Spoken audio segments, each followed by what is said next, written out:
If you want to increase your Facebook return on ad spend by 25% in the next 30 days while only touching your ad account 4 times in this 30-day period, then I'm going to break down a challenge for you that is going to completely transform your return on ad spend. I've driven over $500 million in revenue for direct-to-consumer brands of all different sizes using Facebook ads, and the structure and strategy that I'm going to break down in this video is meant to be as simple as possible so that you can focus on the 1,000 other things that you need to do as a business owner, but actually still get a better return on ad spend than you're getting right now. And when you start this challenge, let me know in the comments below and let me know your ad account status truly without breaking any of the rules that I'm going to go through in the comments after that 30-day period. The most wild part about this strategy and structure is that there's only going to be 3 rules that you need to follow, and you're only going to have to do 3 things every week for the next 4 weeks. The first thing that you absolutely need is you need our core structure. The way that you're going to set this up is fairly simple, and we've gone through this 1,000 other times in very complex ways, but I want to show you it in the most simple way because that's what this challenge is going to focus on. Core of the structure is going to be into 4 campaigns. The first campaign is a prospecting evergreen campaign. This campaign is going to have multiple packs or multiple ad sets within them, all with different creatives. All you need to set up is pack number 1 for right now. Take your best performing historic creatives and throw them into your first pack. And we can see I've done that right here. We have our first pack of creative. Now go anywhere from 4 to even 8 ads. I have 7 in this example here. When it comes to the targeting on this prospecting campaign, the only one rule you need to follow is that it has to be completely focused on net new customers. The way that you're going to do this is go into edit your ad set, scroll down to your audience section, exclude any site visitors over the last 180 days, anyone who's purchased in the last 180 days, and then if you have your Klaviyo integration set up, exclude anyone who's purchased from Klaviyo over the last 365 days. The next campaign that you need to set up is a retargeting evergreen campaign. This campaign is going to have 2 primary ad sets, but feel free to make slight adjustments to this, such as combining these ad sets if absolutely necessary if you have a smaller brand right now. All we're focusing on here is visitors over the last 180 days and add to cart over the last 180 days. To give you an example of what the visitors actually looks like is if we go down to the audience section, you're going to notice in the custom audience, we are including website visitors 180 days, and we are still excluding purchasers, add to cart, and purchasers over the last 365. The reason we're doing that is because we have a clear funnel that we're creating. We know at the top, we have prospecting focused 100% on new customers. We have retargeting focusing on people who've been to the site but not purchased before. And then you guessed it, the third campaign is going to be an existing customer campaign. The retention campaign is going to be just focused on anyone who's purchased in the last 365 days. You want to use, as I have here, your purchase 180 day from your pixel, and then your Klaviyo 365 day list as well. The final campaign that you need to set up is your scaling campaign. This is a 100% broad campaign. It is formerly known as an Advantage Plus shopping campaign. It has no ad sets or just 1 ad set, however you want to categorize it. And the goal of this campaign is to only host your best performing ads. The craziest part about this setup is you are actually shutting this scale campaign off to start. So on day 1, if you're starting right now, you will not have a scaling campaign. Pause that campaign. We're going to revisit that in a few minutes when we get through what you actually need to do after the first week. However, we do want to set it up, and the only thing you actually need to set in this is having 1 ad set that is 100% broad, targeting all audiences with no restrictions. Keep this in your primary country that you like to target and let it rip. Now, if you've watched some of my videos before, you've probably seen this flowchart. You've seen this structure. By the way, if you want this exact flowchart, if you want the download to it, we will include it in the description down below. It's 100% for free. Try to give away as much as possible here. This flowchart right here is what we're going to be following. I'm going to break it down for you, but just know you have created the foundation of this already. You've created your retargeting campaign, and then you've already finally created your retention, also known as your existing customer campaign. The next thing that we need to be going through are the 3 rules that you need to follow the entire time. Think of these 3 rules as the most important things that you cannot do in your ad account. Rule number 1, and this is the hardest one to follow. You must set your budget and not touch it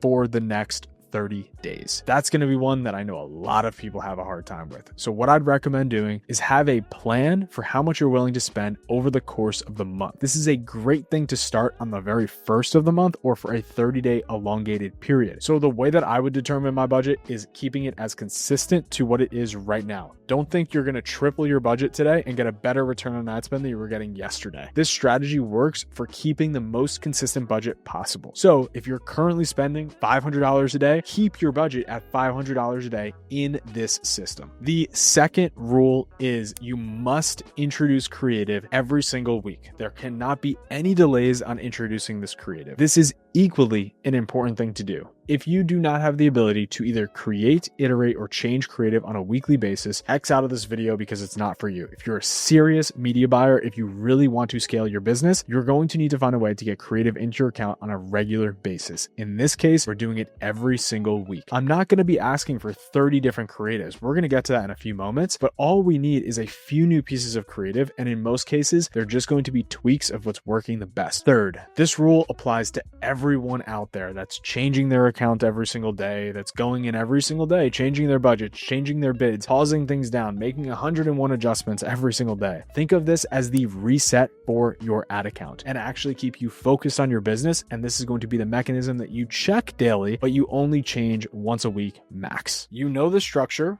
and you know the core 3 rules. Now, what do you actually have to do? Now, I've promised to keep this as simple as possible, and it really is. Every week, you need to do these 3 things only once a week, and we're going to call this the optimization cycle. Think of this as the most critical thing that you need to do every single week. This optimization cycle is how you're going to improve your return on ad spend by 25% or more. The first thing that we're going to do in the optimization cycle is we are going to select our prospecting CBO campaign, and we're going to open up all of the ads within this campaign. If it's day 7 for you and this is your very first optimization cycle, then there's a good chance you only have 4 or 5 ads that are actively running. It's completely fine. Know that everything I break down here will apply to day 7, 14, 21, 28, and kind of beyond that, 90 days, 180 days down the road, because these principles and this strategy can be ever moving. They can continuously improve and actually be used all year round. What you're going to be looking for is organizing all of your prospecting ads by amount spent. And what you're going to be looking for is any ad that represents over 20% of the total ad spend in this campaign and has an above average return on ad spend. So in this case right here, we can see our average return on ad spend is 3.71. We can see very clearly that we have one ad that is way above and beyond everything else. We have an ad that has spent $2,700 of the total $3,600 since this campaign has launched. It has a 4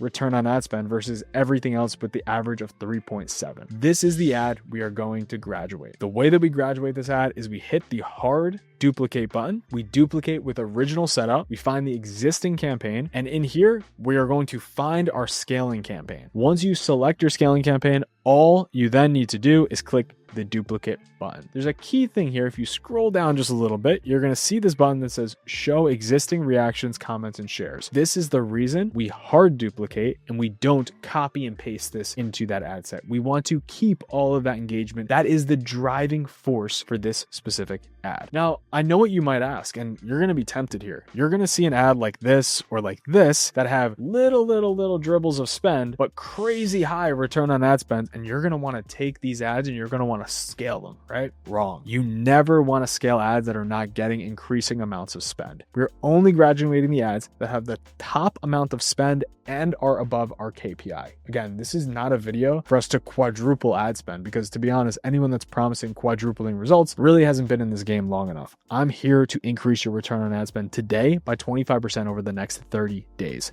This is how we're going to do it. The second thing that you are going to do on a weekly basis, just once per week, is you're going to be looking for any ads in the ad account that are significantly under your return on ad spend threshold, and they are taking up at least 20% of the spend. This does not mean you just pause down everything that's got $2 or $3. You can see in this case right here, we have dozens of ads literally with cents, 50 cents, 75 cents, so little. But then we have this one curious ad right here that has spent $576 of the total of $3,680, and it has a 2 return on ad spend. This is an ad that we are going to cut. We are often not cutting ads just because they have 2 or 3 purchases. We want to make sure they always have an adequate number of purchases if Facebook is giving them their appropriate spend. In this case, this ad has 13 ads at a 2 return on ad spend. I'm completely comfortable cutting this ad. What I don't want to do is if this ad had a 3 return on ad spend or a 3.5 return on ad spend, or if this ad only had 2 purchases, I absolutely don't want to cut this ad. We have to be very careful about this portion right here. We are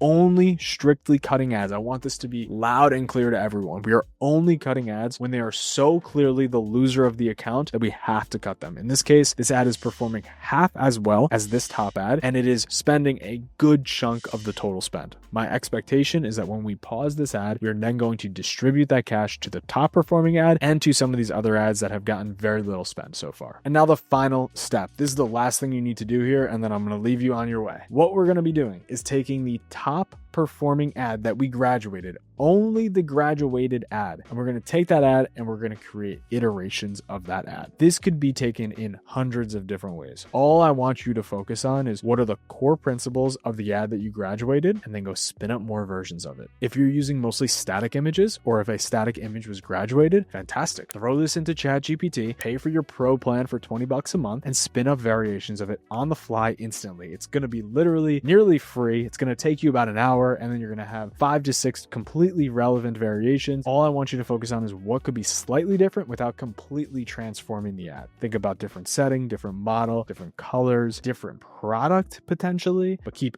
all the other principles of the ad the same. If you're using video, if you have the ability to turn those videos around quickly, do it. If this means you getting behind the camera, if this means prioritizing other things in your life to make sure you get this video up and running in the ad account within the next 7 days, this is going to be a key for you. Ideally, we want to take these iterations, we want to get them into the ad account within the next 48 hours so that there's minimal lag between learning that we found something that works and actually getting more iterations of new ads into the ad account. Now, once you have those iterations, here's exactly how we're going to build those iterations in the ad account so that they are minimizing wasted spend and they're being tested efficiently. Once you have a new ad, you are going to create a new broad pack inside your prospecting CBO campaign. You can see right here, I have 2 broad packs that I'm showing you right now. So we have pack number 1 here at the top. We then took the best performing ad from pack number 1. We created iterations of it and we launched it into pack number 2. The reason this is so effective is because now we're only taking the best performing ads and we're putting them in pack number 2. If you perform this optimization cycle for the next 4 weeks, every single week, just once a week, and you try not to do this too often, you just do this when the data is right for you, then you are going to put yourself in a scenario where you have the best performing ads in a scaling campaign, you're creating constant iterations of your top performing ads, and you're not checking your ad account every single day. Let me know in the comments below if this is something you're actually going to take on. I try to reply to every single subscriber that drops a comment. And if you actually want your ads professionally managed way beyond the system that we just went through so that you could actually focus on your business, do the really, really important things that are involved in scaling your business while we help scale your ad account, then go to the link in the description below or go to the moonlighters.com/apply to see if you're a fit to work with us. That's all for this one. Let me know what you think in the comments below, and I will see you guys in the next one.